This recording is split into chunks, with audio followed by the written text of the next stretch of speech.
What's the best way to get on Disney's most popular ride, Rise of the Resistance? We did an experiment this morning to find out. I bought the Lightning Lane. I rope dropped early as a resort guest. And I rope dropped as a non-resort guest. Let's roll the tape. Roll it. All right, so I am here at Hollywood Studios at 8 a.m. That's a full hour before park open. And I'm a theme park guest, and it looks like theme park guests are already being let in. So I've got to get scanned so they can check on my reservation. The theme park entry doesn't open until 8:30 technically. I'm in the park as of 8:08.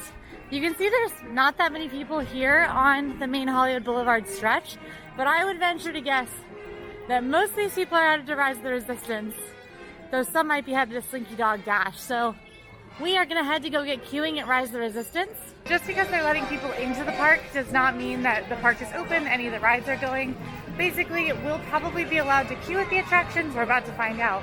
And then the attractions won't start running until right at 8:30. So it's actually a good idea to get here extra early if you do want to be one of the first people in line for your favorite attractions, even when you have that early theme park entry. Oh no, my shoe's untied. I'll have to tie it in line. I hope I don't fall. One thing to know also is that when I scanned my magic band for my early theme park entry to confirm that I'm an early theme park entry guest, my reservation didn't show up on my account on their little scanners. Super easy fix. I just had to pull up the email with my resort confirmation and show them today's date. So make sure you have that email on you just in case anything goes wrong so that you're not held up going to guest services first thing in the morning when you're trying to early entry. Good morning from the rideshare drop-off at Disney's Hollywood Studios. We are every person, and we are going to rope drop with the rest of the general public and see how long it takes us to get through the line for Rise of the Resistance. Okay, we're through security. We are getting in the general line here. It's a long line, but you know, I have seen these lines move quickly before. All right, I just stepped into the Rise of the Resistance queue at exactly 8:15. Again, that's a full 15 minutes before early theme park entry even opens. Okay, as I suspected, they did indeed open more of these lines to the left. So we have moved over and we're a little bit closer. We're not, you know, wildly close. We're not many feet closer. We're not extremely more close. Oh my gosh, I don't know how to talk anymore. Anyway, we got closer and yeah. All right, it's officially 8:30. I've got a bit of movement happening here back at my end, but there are people stopped ahead of me. My guess is that it'll take a second for the big movement to catch up to me. I'm hoping the inside's not open. If the inside's open, we have learned something today that is scary. And that is that I don't even know when people get here to get in Rise line. 8:30 is also when we're gonna officially start the clock on our waiting in line for Rise like timer, because even though we have waited 15 minutes in the line already, the park wasn't open, we weren't using valuable park time, so this is the first time that we are actually using valuable park time, and it's technically when Disney will start counting that wait time, so clock starts now. Right, so we've actually been moved again, and what I noticed is that this line does not actually reach right now all the way to the gate. There are cast members holding people just beyond this little archway, and that means that as soon as they let us forward, we're going to be very close to the front of the line, which is awesome for us. It is officially park open, 9 a.m. For all guests, and I am standing in this nondescript cave room filled with equipment. This is the one with the pots on the wall, if that gives you any sort of bearing. Certainly doesn't give me any sort of bearing. And we are moving forward to the front gate. Molly's getting ready to come to Hollywood Studios right now, and I'm testing her. I told her it's 9 a.m. I told her I got in line at 8:15 at Rise of the Resistance. It has not gone down, knock on wood. And I asked her to guess, where am I? So she just said, I think you're in a cave staring into the abyss. And she's not wrong. Now, a lot of people are taking this left-hand route. I'm going to have us go straight. We're going to take a left where ABC Commissary is and cut through that way. I think there'll be less people there. There are already less people going straight. So I think this is the move. All right, 9:05, and I'm entering the pre-show. That was a 34-minute wait for Rise of the Resistance. How about that? Oh, I'm excited. Okay, you can't tell, but that says 115 minutes.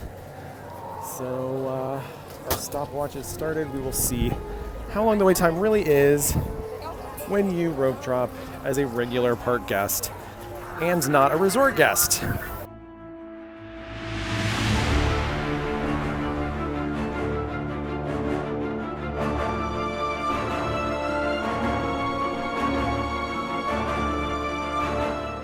Don't you hate when you get captured by the first order? Don't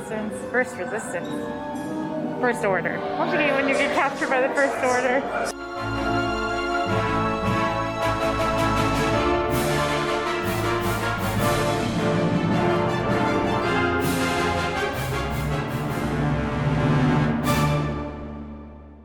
So I've actually never been in this part of the queue before, and I didn't realize that you go through part of the old Muppet Vision queue.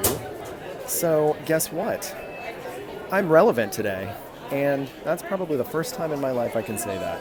Anyway, we're making our way through this queue. It's not moving too terribly fast, but it is moving, so things are going well, but not as well as they're going for Molly and Quincy. So What a way to start the day, a 34-minute wait for Rise the Resistance, and then amazing, oh, it was so good. It's always so good. Now I will note, technically my total wait time to the ride was closer to, what's 34 plus 15?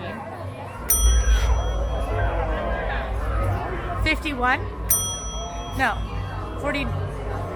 I haven't had coffee and you're asking me to do head math? Not great. So my total wait for Rise the Resistance, rope dropping as a park guest, was closer to 49 minutes, which I will say longer than the 34 that I waited after park open, but 49 is still wildly low for Rise the Resistance. Oh my gosh, I cannot talk. And I've just gotten word that Quincy has gotten off the ride. So Quincy got through her line, she boarded the ride, and she is done for the day. We are just at the beginning of our journey. I spotted a pal. Hello. You got it. I'm now unsupervised in Hollywood Studios. Anything could happen. I think anything that could happen might be a breakfast. For the record, I'm entering the park at like 10 a.m. and this is what it looks like, and all the lines are already incredibly long.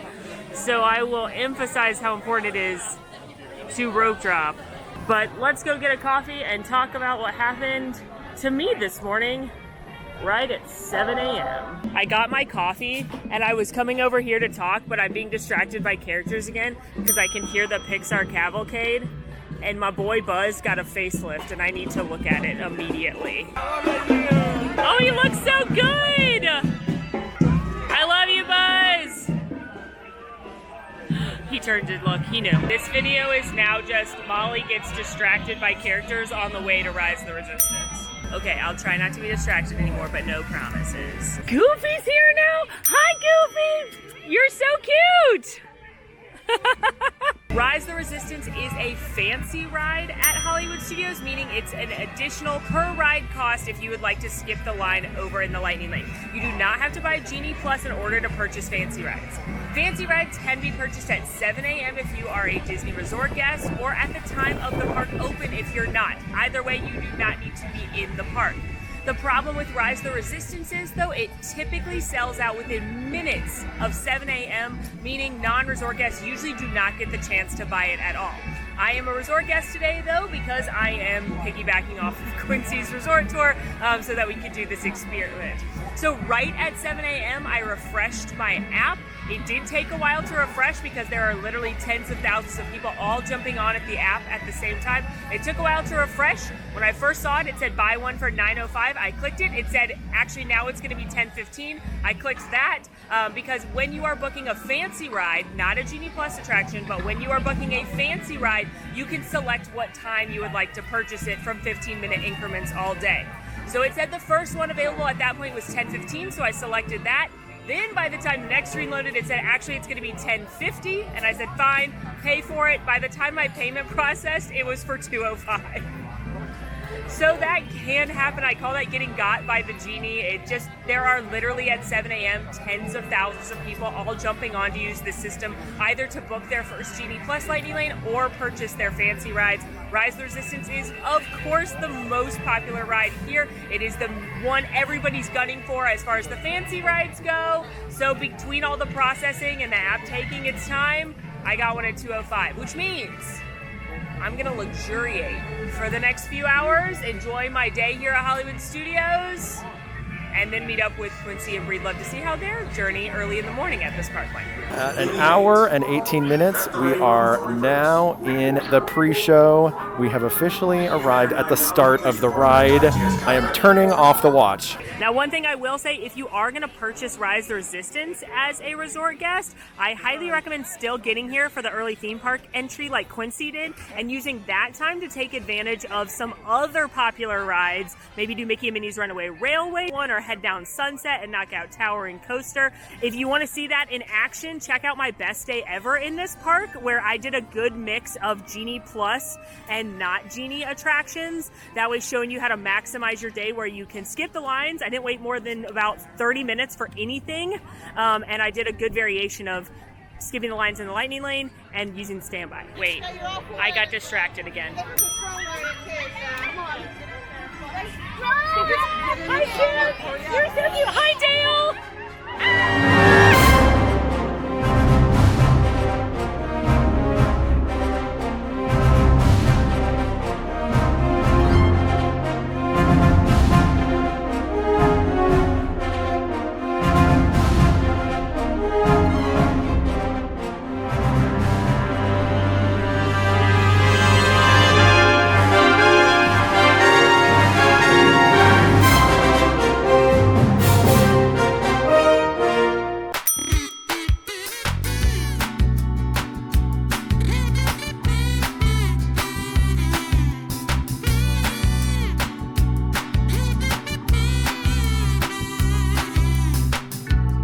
Look who it is. Hi, Max. Hi, Goofy. I like your shirt.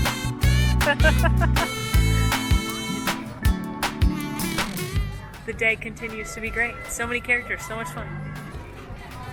Several hours and many character distractions later, I am finally headed to go use my Lightning Lane at Rise the Resistance that I booked right at 7 a.m. Also, I did want to answer a question that we get a lot, is if you can book at 7 a.m. on your check-in day if you haven't checked into the hotel yet.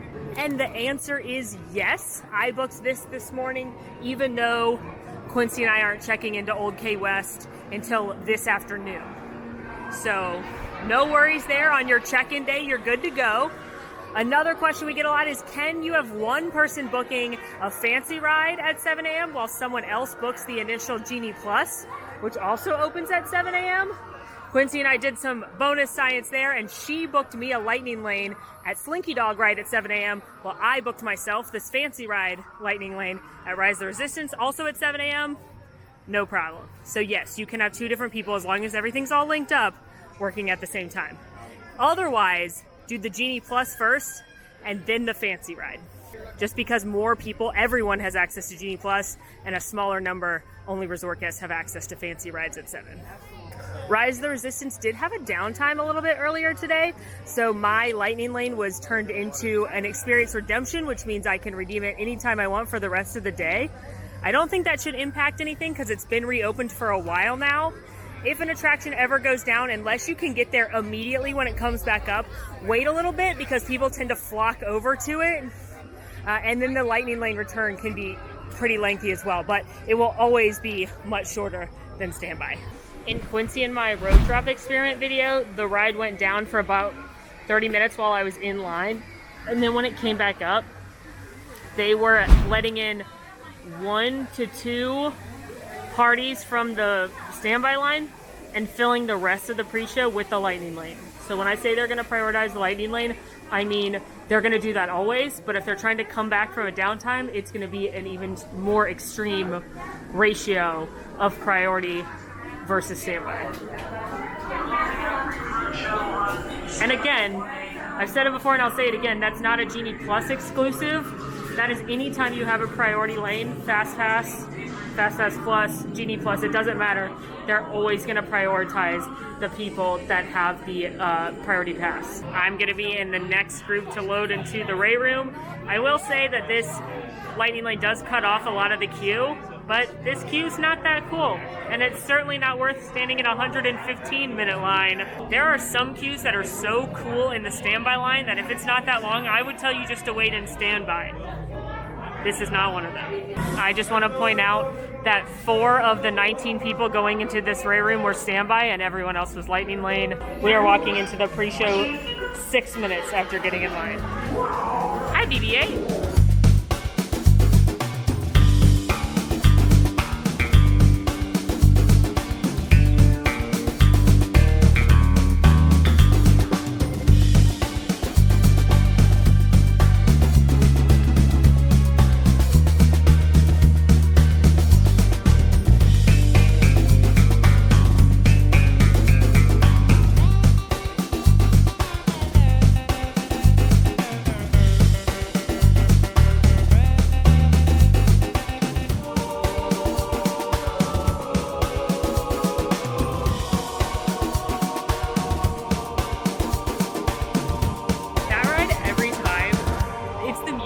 And it just hits me, and I've been watching the Star Wars movies to prepare and get fully in the mindset for Star Cruiser, and like, you feel like you are in the adventure. You feel like you are with the Resistance and you are fighting the First Order, and it is like nothing you'll ever experience again.